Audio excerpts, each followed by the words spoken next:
پھپھو کے بیٹے کے ساتھ ہونے والی تھی۔ کیونکہ میں بہت زیادہ خوبصورت تھی، اس لیے پھپھو نے میرا رشتہ اپنے بیٹے کے لیے طے کر دیا۔ میں ابھی تازہ ہی جوان ہوئی تھی، جو کوئی بھی مجھے دیکھتا بس دیکھتا رہ جاتا تھا۔ میری شادی میرے پھپھو کے بیٹے سے ہو رہی تھی۔ میں ہاسٹل میں رہتی تھی اور ہاسٹل سے واپسی گھر گئی تھی۔ میری طبیعت کچھ ٹھیک نہیں تھی۔ مہندی والے دن کا سماں تھا، میں بے ہوش ہو گئی تھی جب مجھے پتہ چلا کہ میں حاملہ ہوں۔ یہ بات سن کر سب وہاں یہ بات آگ کی طرح پھیل گئی۔ میں نہیں جانتی تھی کہ مجھے یہ دن دیکھنا پڑے گا۔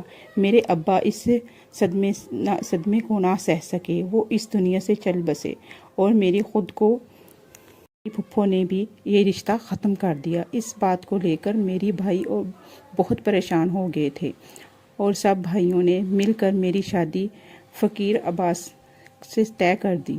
شادی کی رات مجھے دلہن بنا کر اس کے کمرے میں بٹھا دیا گیا۔ مجھے بہت ڈر لگ رہا تھا، لیکن میں نہیں جانتی تھی کہ یہ فقیر بھی میرے ساتھ کیا کرے گا۔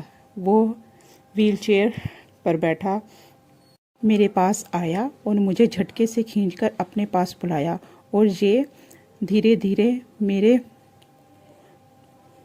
بلاؤز کی ڈوری آہستہ کھول رہا تھا اور میرے پسینے چھوٹ رہے تھے۔ میں نے کبھی سوچا بھی نہیں تھا کہ میری سوگرات اس فقیر کے ساتھ بھی ہوگی۔ جب میں حقیقت پورا کرنے کی ڈیمانڈ کی تو اس نے منع کر دیا۔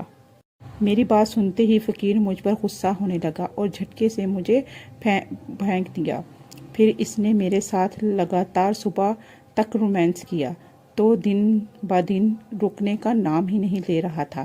پھر میری طبیعت بہت زیادہ خراب ہونے لگی۔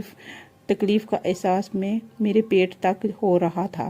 جب مجھے کچھ بھی سمجھ نہیں آ رہا تھا کہ میں کیا کروں، اس کے پاس جاؤں، لیکن میری ایک دوست جو میرے گھر میں رہ رہی تھی، وہ میری شادی کی وجہ سے میرے گھر میں ہی ٹھہری ہوئی تھی۔